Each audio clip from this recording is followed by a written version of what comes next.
What would you do if your colleagues stole your $1 million idea and presented it as their own? I thought my career was over until I got a call that changed everything. The investor wanted to meet me personally, and what happened next shocked everyone in the room. This is the story of how betrayal became my biggest blessing. My name is Jessica, and I'm about to tell you how one night of corporate espionage led to the most important phone call of my life. If you've ever felt like giving up when someone tried to steal your success, this story is for you. If stories like this resonate with you, hit that subscribe button, because real-life plot twists are always better than fiction. The rain drummed against the windows of our Seattle office as I stared at my computer screen, the cursor blinking at the end of what I knew was a game-changing proposal. 3 months of late nights, weekend research, and countless cups of coffee had led to this moment. My idea for a sustainable packaging solution using recycled ocean plastic wasn't just innovative, it was revolutionary. I'm Jessica, and I've been working as a product development manager at GreenTech Solutions for almost 4 years. The company specialized in eco-friendly business solutions, but we'd been struggling to find our next big breakthrough. While my colleagues focused on incremental improvements to existing products, I'd been quietly developing something that could transform the entire packaging industry. The concept was elegant in its simplicity. Create biodegradable packaging materials from collected ocean plastic waste, processed through a proprietary technique that would make them both cost-effective and environmentally superior to traditional alternatives. I'd spent months researching the chemical processes, reaching out to marine cleanup organizations, and even connecting with manufacturers who could potentially scale the production. My cubicle was a testament to my obsession with this project.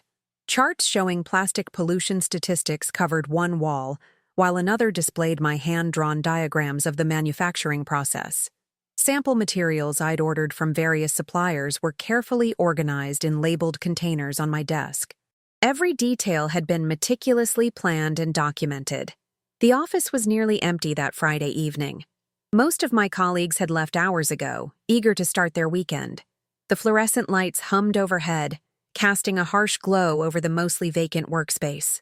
I could hear the distant sound of the cleaning crew moving through the building, their vacuum cleaners creating a rhythmic background noise that had become oddly comforting during my many late-night work sessions. As I put the finishing touches on my presentation, I couldn't help but feel a surge of excitement. Monday's team meeting would be the perfect opportunity to present my idea to our department head, Mr. Davidson. I'd been preparing for this moment for weeks, anticipating questions, refining my cost projections, and rehearsing my pitch until I could deliver it flawlessly. My phone buzzed with a text from my roommate asking if I'd be home for dinner. I glanced at the clock. 8:30 p.m. I'd completely lost track of time again. I quickly typed back that I'd grab something on the way home, then saved my work to both my computer and a backup drive. This project was too important to risk losing to a technical glitch. Standing up to stretch, I noticed that Marcus Chen's desk light was still on across the office. Marcus was our team's senior analyst, known for his sharp mind and ambitious nature. He'd joined the company 6 months after me and had quickly established himself as someone who got results. We had a cordial working relationship, though I'd always sensed an underlying competitiveness in our interactions. I walked over to his desk, thinking he might have forgotten to turn off his computer. His workspace was characteristically organized. Neat stacks of reports, a perfectly aligned keyboard, and a small succulent plant that somehow always looked perfectly watered. But Marcus was nowhere to be seen. His computer screen was active, displaying what looked like a complex spreadsheet. I wasn't trying to snoop, but as I reached for his desk lamp to turn it off, I caught sight of familiar numbers. My heart skipped a beat as I recognized the cost projections I'd been working on, the same figures I'd spent weeks calculating for my ocean plastic project. I stepped closer, my pulse quickening. The spreadsheet was clearly related to sustainable packaging solutions, with columns detailing manufacturing costs, environmental impact assessments, and market projections. These weren't just similar to my calculations. They were identical in many cases. The specific percentages, the projected savings, even the timeline for implementation matched my research exactly. My hands trembled slightly as I pulled out my phone to take a picture, but I stopped myself. I wasn't entirely sure what I was looking at, and I didn't want to jump to conclusions. Maybe Marcus was working on something similar, or perhaps he'd been asked to review my proposal before Monday's meeting. There could be a perfectly innocent explanation. I turned off his lamp and walked back to my desk, but I couldn't shake the uneasy feeling that had settled in my stomach. I packed up my things quickly, double-checking that all my research was securely saved and that my backup drive was safely in my purse. The office felt different now, less like a sanctuary for innovation, and more like a place where I needed to guard my ideas carefully. The elevator ride down to the parking garage felt endless. I kept replaying what I'd seen on Marcus's screen, trying to convince myself that it was nothing more than a coincidence. But the more I thought about it, the more certain I became that those numbers were too specific, too exact to be anything other than my own work. The parking garage was dimly lit and nearly empty, my footsteps echoing off the concrete walls as I made my way to my car. The rain had intensified, and I could hear it pounding against the building's exterior. As I unlocked my car and slid into the driver's seat, I made a decision. I would wait until Monday's meeting to see what happened. If Marcus presented ideas that were suspiciously similar to mine, I'd know for certain that something was wrong. But even as I drove home through the rain-slicked streets of Seattle, I couldn't shake the feeling that my breakthrough moment was about to become something much more complicated than I'd anticipated. Chapter 2. The Betrayal. Monday morning arrived with the kind of drizzle that made Seattle famous. I'd barely slept over the weekend, my mind racing between excitement about presenting my idea and anxiety about what I'd seen on Marcus's computer. I arrived at the office earlier than usual, hoping to review my presentation one more time before the 10 a.m. team meeting. The office was still relatively quiet when I settled at my desk with a large coffee. I'd printed out copies of my proposal, complete with detailed charts and projections. My backup drive was safely tucked in my purse, and I'd even emailed a copy to my personal account as an extra precaution. I was as prepared as I could possibly be. At 9:45, I gathered my materials and headed to the conference room. The space was familiar, a long oak table surrounded by ergonomic chairs with a large window overlooking the city skyline. A projector was set up at one end, and I could see my reflection in the blank screen as I arranged my papers. My colleagues began filtering in: Sarah from marketing, David from operations, and Lisa from quality control. Mr. Davidson arrived precisely at 10, carrying his ever-present leather portfolio and wearing the kind of serious expression that meant business. Marcus was the last to arrive, sliding into a seat across from me with a confident smile that I now found unsettling. "Good morning, everyone," Mr. Davidson began, settling into his chair at the head of the table. "I know we're all eager to hear about new project proposals. I believe Jessica has something to present to us today." I stood up, feeling a familiar flutter of nerves mixed with excitement. "Thank you, Mr. Davidson. I've been working on something that I believe could revolutionize our approach to sustainable packaging." I launched into my presentation, explaining the concept of ocean plastic recycling, the proprietary processing technique I'd researched, and the potential market impact. I could see genuine interest in my colleagues' faces as I detailed the environmental benefits and cost projections. Everything was going exactly as I'd hoped. "The numbers are quite impressive," David commented, leaning forward to study the charts I'd distributed. "These cost savings could give us a significant competitive advantage. The environmental impact alone would be a major selling point," Sarah added. "Consumers are increasingly conscious about sustainability. This could be exactly what we need to differentiate ourselves in the market." I felt a surge of validation. Months of hard work were finally paying off. But as I wrapped up my presentation, I noticed Marcus shifting in his seat, a strange expression crossing his face. "Thank you, Jessica," Mr. Davidson said. "That was very thorough. Marcus, I believe you also had something to present today?" My heart sank.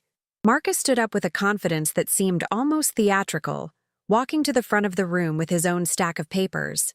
"Actually, yes. I've been working on a very similar concept." He began his presentation, and my worst fears were confirmed. The idea he presented wasn't just similar to mine, it was identical. The same ocean plastic recycling process, the same manufacturing techniques, even the same cost projections down to the decimal point. He'd taken my work and presented it as his own. But Marcus had added something I hadn't included: a detailed implementation timeline and preliminary discussions with potential manufacturing partners. He spoke with the kind of polished confidence that came from having insider knowledge of every aspect of the project. "I've actually been in contact with several venture capital firms," Marcus continued, his voice smooth and assured. "There's been significant interest in funding a pilot program.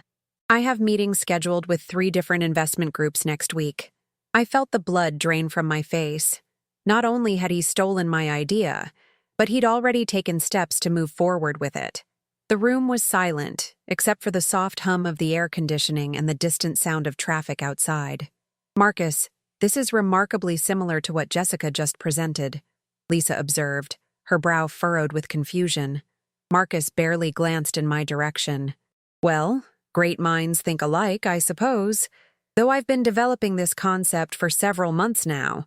I have emails and research dating back to the beginning of the year." I knew he was lying. I had timestamps on all my work, backup files, and research notes that proved I'd been working on this project long before Marcus could have known about it. But in that moment, surrounded by my colleagues' questioning looks, I felt paralyzed. "I think there might be some confusion here," I managed to say, my voice shakier than I would have liked. "I've been working on this project for months. I have documentation showing—" "Jessica," Mr. Davidson interrupted, "perhaps you two should discuss this privately and figure out how to collaborate moving forward. Marcus, since you've already initiated contact with investors, why don't you continue with those meetings? We can sort out the details later." The meeting ended with an uncomfortable tension that seemed to fill the room like smoke. As my colleagues filed out, I remained seated, staring at my presentation materials that now felt worthless. Marcus packed up his things with the same confident efficiency he'd displayed throughout his presentation. "Jessica," he said as he headed for the door, "I'm sure we can work something out. Maybe you could assist with the implementation phase." Assist with the implementation of my own idea. The audacity of it left me speechless. I spent the rest of the day in a daze, mechanically completing routine tasks, while my mind raced with anger and disbelief. How had Marcus accessed my research? When had he copied my work? And more importantly, how was I going to prove that the idea was originally mine? That evening, I sat in my apartment going through every email, every saved document, every piece of research I'd compiled. I had evidence, timestamps, browser history, even receipts for materials I'd purchased months ago. But I also realized that in a corporate environment, perception often mattered more than facts. As I stared out my apartment window at the Seattle skyline, the city lights blurring through the rain-streaked glass, I made a decision. I wouldn't let Marcus steal my life's work without a fight. I would find a way to prove that the idea was mine, even if it meant going directly to the investors myself. I just had to figure out how. Chapter 3. The Investigation. The next few days passed in a blur of frustration and determination. I threw myself into building a case, documenting every piece of evidence that proved my ownership of the ocean plastic recycling concept. My apartment dining table became a war room, covered with printed emails, time-stamped documents, and research notes organized in chronological order. I started by creating a comprehensive timeline of my work. Email confirmations from suppliers dated back 4 months. My browser history showed repeated searches for ocean plastic statistics and recycling technologies stretching back even further. I had saved drafts of my proposal with modification dates that clearly preceded Marcus's claimed development timeline. But I needed more than just documentation. I needed to understand how Marcus had accessed my work and when he'd decided to steal it. I arrived at the office early each morning, observing his behavior and looking for clues about his methods. It was during one of these early morning surveillance sessions that I had my breakthrough. I was reviewing security footage from the weekend. Our building system was accessible to employees for legitimate business purposes, when I spotted something significant. The previous Friday evening, the same night I'd seen Marcus's computer screen, the footage showed him returning to the office around 9:15 p.m., just 15 minutes after I'd left. My heart raced as I watched him walk directly to my desk, sit down at my computer, and spend nearly an hour there. The timestamp on the video was clear: 9:17 p.m. to 10:23 p.m. He had accessed my computer after I'd left, copying my work and probably transferring it to his own files. I quickly checked my computer's access logs, and there it was. A login session during the exact time Marcus was at my desk. He'd somehow obtained my password and had systematically copied my research. The violation felt personal and professional all at once. Armed with this evidence, I requested a meeting with Mr. Davidson. His office was on the 15th floor, with floor-to-ceiling windows that offered a commanding view of Elliott Bay. The space was decorated with awards from environmental organizations and photos of successful product launches from throughout the company's history. "Jessica, come in," Mr. Davidson said, gesturing to a chair across from his mahogany desk. "I understand you wanted to discuss the packaging project situation." I laid out my evidence methodically: the time-stamped documents, the security footage, the computer access logs, and the chronological development of my research. Mr. Davidson listened intently, occasionally asking questions about specific details. "This is quite serious," he said finally, leaning back in his chair. "If what you're saying is true, we're looking at a significant breach of company policy and professional ethics." "I have more evidence," I continued, pulling out printed emails. "These are communications with suppliers and research institutions that I initiated months ago. I can provide contact information for everyone I spoke with about this project." Mr. Davidson studied the documents carefully. "I'll need to investigate this thoroughly. In the meantime, I want you to know that if your claims are substantiated, the company will take appropriate action." I left his office feeling cautiously optimistic, but I knew the investigation process could take weeks.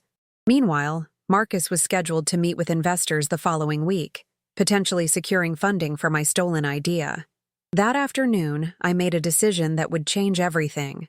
I researched the 3 investment firms Marcus had mentioned during his presentation: Cascade Ventures, Pacific Growth Capital, and Evergreen Investment Group. Using LinkedIn and company websites, I identified the specific partners who would likely be involved in sustainability-focused investments.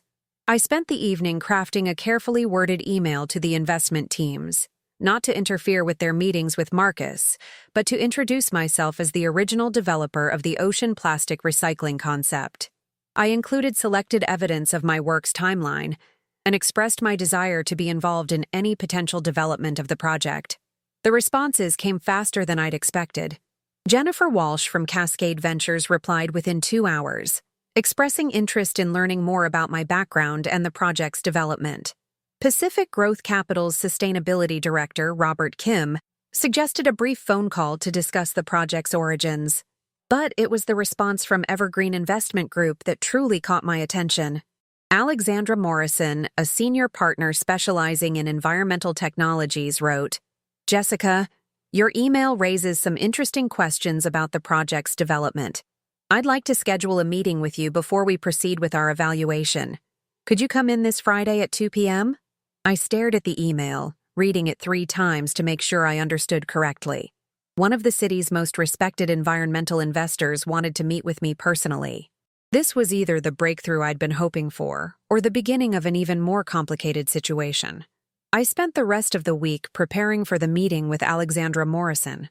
I refined my presentation, organized my evidence, and practiced explaining not just the technical aspects of my innovation, but also the ethical issues surrounding Marcus's theft of my work.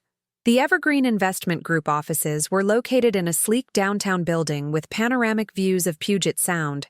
The lobby was decorated with photos of successful environmental projects the firm had funded: solar farms, wind energy installations, and innovative recycling facilities. I felt both inspired and nervous as I rode the elevator to the 22nd floor. Alexandra Morrison turned out to be a woman in her early 50s, with silver-streaked hair and an intense, intelligent gaze.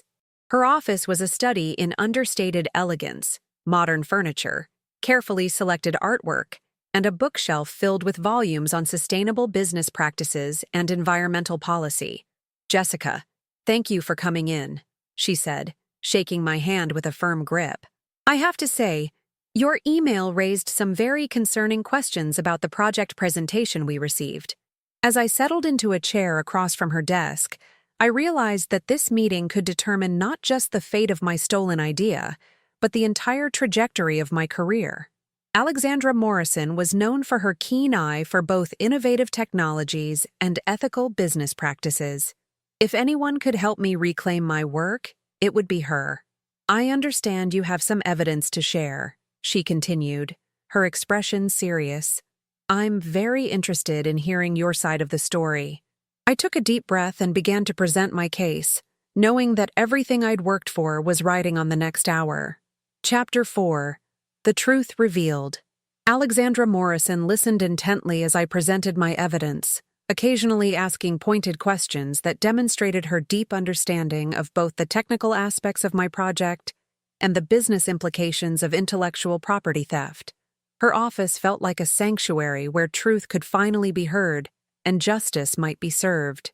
This is quite comprehensive, she said, studying the timeline I'd prepared.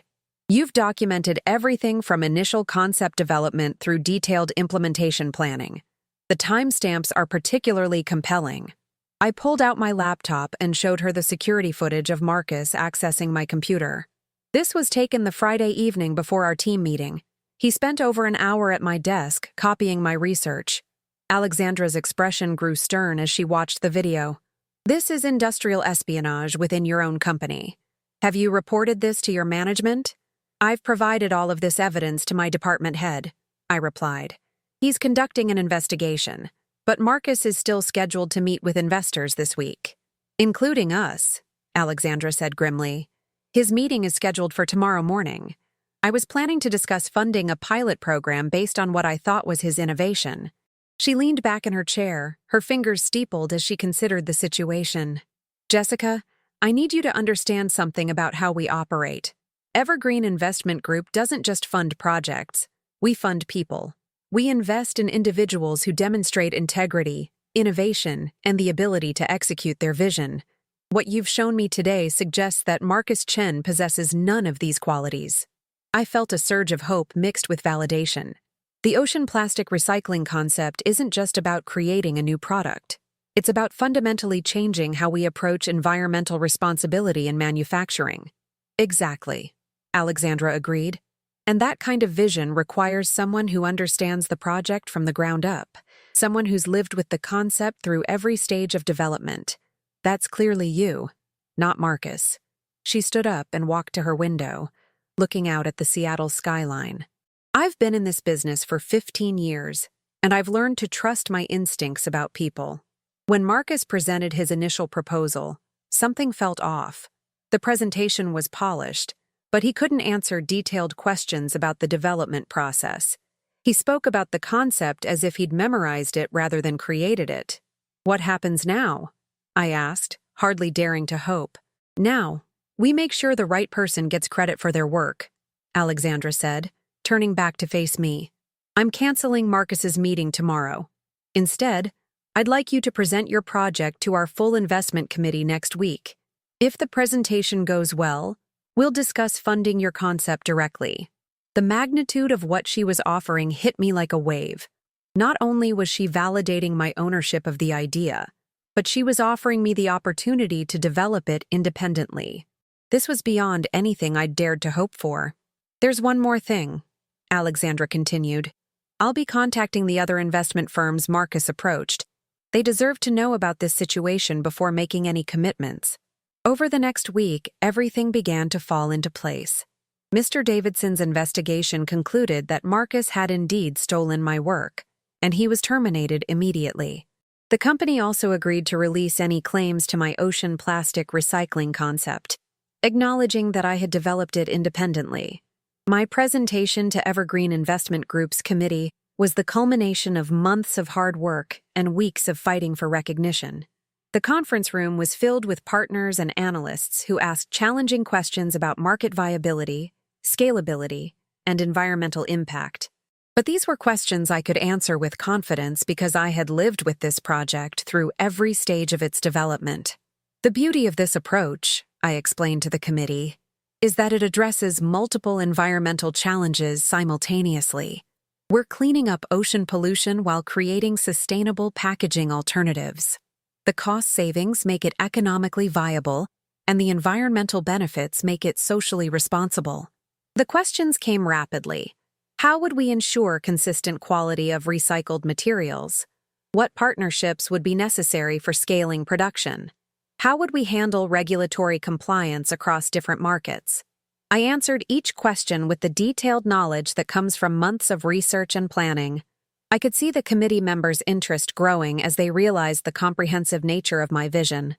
"Jessica," Alexandra said as the formal presentation concluded, "your passion for this project is evident in every aspect of your proposal. You've clearly thought through not just the technical challenges, but the broader implications for environmental sustainability." 2 days later, I received the call I'd been waiting for. Evergreen Investment Group was prepared to fund a pilot program with a $2.5 million initial investment. The funding would allow me to establish a small-scale production facility, hire a team of researchers and engineers, and begin the process of bringing my ocean plastic recycling concept to market. The irony wasn't lost on me. Marcus's attempt to steal my idea had ultimately led to something far better than I could have achieved within the constraints of my corporate job. By forcing me to fight for my work, he had inadvertently pushed me toward an opportunity that would allow me to develop the concept on my own terms. I gave my 2 weeks' notice at GreenTech Solutions, but Mr. Davidson surprised me by offering to let me leave immediately with full pay. "Consider it the company's way of apologizing for what happened," he said. "We should have protected your intellectual property better." As I cleaned out my desk for the last time, I reflected on how dramatically my life had changed in just a few weeks. The cubicle that had been my sanctuary for late-night research sessions would soon be occupied by someone else. The charts and diagrams that had covered my walls were now packed away, ready to be displayed in my new office. 6 months later, I stood in the production facility that had been built with Evergreen Investment Group's funding. The space hummed with the sound of machinery processing ocean plastic into biodegradable packaging materials. My team of 12 researchers and engineers worked with the same passion for environmental innovation that had driven me to develop the concept in the first place. Marcus's theft had taught me valuable lessons about protecting my work and trusting my instincts. But more importantly, it had shown me that fighting for what's right, even when it's difficult, can lead to opportunities beyond anything I could have imagined. The ocean plastic recycling facility was just the beginning. We were already developing additional applications for the technology, and other environmental organizations were reaching out about partnerships.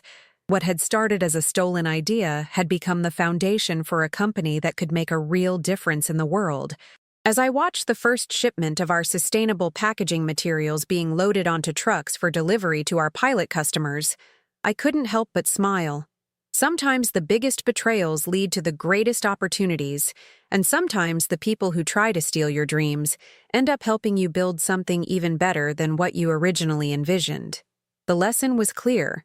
Never underestimate the power of persistence, integrity, and the willingness to fight for what you believe in. Those qualities, unlike ideas, can never be stolen.